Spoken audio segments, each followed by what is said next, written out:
Little bit of breaking news. Can you believe what we were just talking about? Whether Frank de Boer would be the first manager to be sacked, and it has been confirmed. There's been some sources from Sky. It's now trending on Twitter. Frank de Boer has apparently been sacked by Crystal Palace, the first manager ever to be sacked in 4 games. I believe the record before that was 7, I think.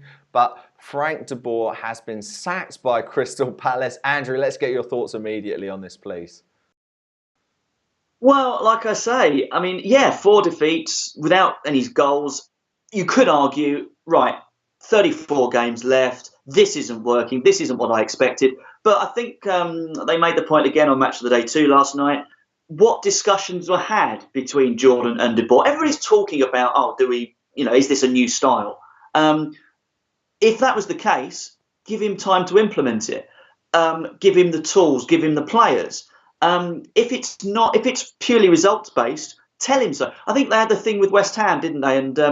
And Sam Allardyce, where they kind of the owners told him he's got to play better football, and Teddy Sheringham came in to help out with the attacking side of it all, and they got better results towards the end. Although Slaven Bilic, if you never know, he might be out by the end of the day, as you say, but has improved on that. But I think they're probably now thinking, well, this is just failed. We might as well cut our losses now. And, the trouble is, as they said, the favourite is Roy Hodgson. And that, I'm not anti-Roy Hodgson. A lot of people probably would be. But you're going back down the old route again as far as Palace are concerned. That may be successful, but don't then try and dig it up and rip it up and start again. Those are the current information coming out, is that it looks like it will be Roy Hodgson taking over. Is that the right choice? Is there anyone else you think they should perhaps be thinking about instead? Well, whenever a managerial vacancy is up, and as a Villa fan, I follow a lot of Villa people on Twitter, and we've had more managerial changes in the last few years than I can bear to think about.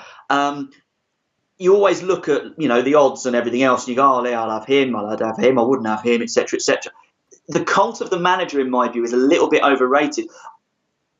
What I mean by that is that managers work in some instances, they don't work in others. You look at David Moyes being a good example, worked very well when this situation at Everton, didn't work at Manchester United, and then again at Sunderland. Does that make him a bad manager? It certainly makes him damaged goods, like it did with Steve McClaren. But Roy Hodgson could do what he did for at Palace, what he did for Fulham.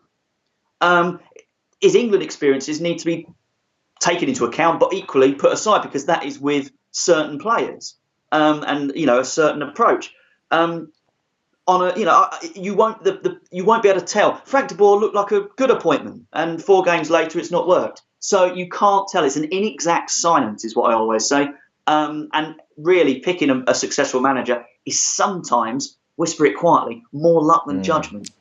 Yeah, so we'll have to see what happens there.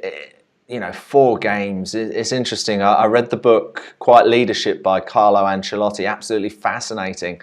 And when he talked about his time at Paris Saint-Germain, when he took that over, it was seen to be a long-term project. And I think that was something he mentions he was looking forward to.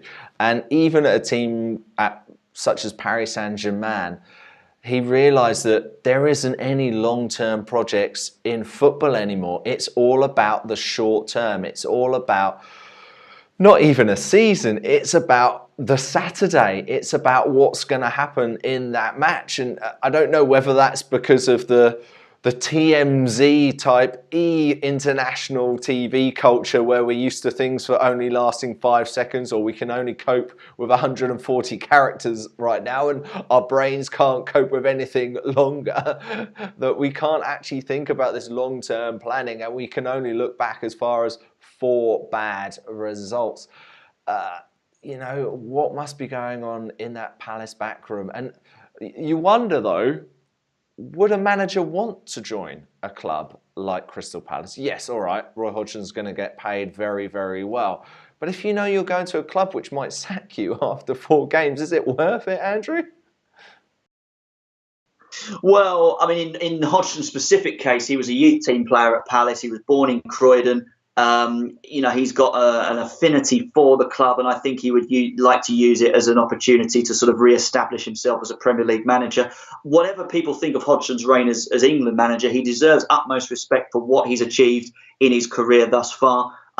He's revered at Inter Milan. He is the only England manager who's ever had previous international experience before taking the job in terms of his time with Switzerland and Finland, and indeed the United Arab Emirates. Not giants of the footballing world, but at least he knows what having that sort of break between games is like, and planning and everything else. It didn't work out.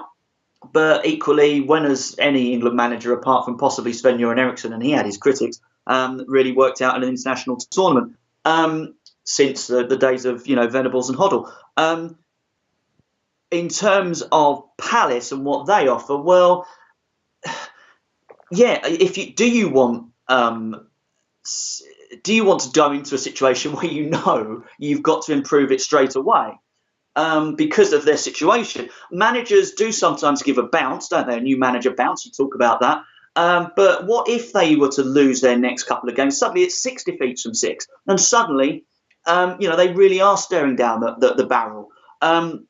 It won't necessarily be improved overnight. The one thing I'd also say is, and I don't know what the De Boer situation was actually, but if you get a manager with a backroom team coming in, and the manager goes and the backroom team then goes, you've got another manager bringing his people in, and it all starts again, if you like. The best run clubs, they may not be the most successful necessarily, but the best run clubs are those with a structure in place, like Southampton, where you could just almost drop in a manager, and the structure in terms of transfers, recruitment, scouting, all that lot is already in place, and the strategy for that is a long-term one, and you just bring in almost like a head coach to oversee that. Palace are a long way behind that as far as I'm aware. Something similar to, say, what they do at Watford, where they just replace the manager every year anyway, and get half their players from Udinese anyway. Let's just have a quick look at those defeats by Crystal Palace this season.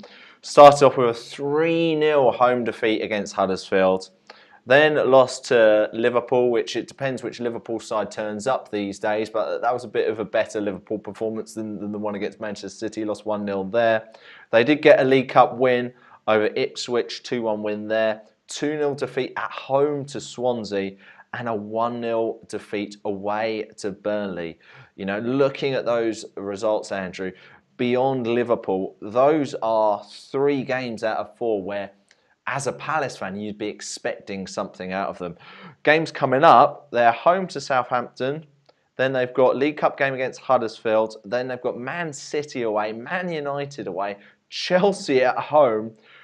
So Hodgson, if it is confirmed that he takes over the role, he's got what you consider a bit of a warm-up game against Southampton, and then it really is going into the cauldron against Man City, Man United and Chelsea. It could be a very difficult next few weeks for Crystal Palace.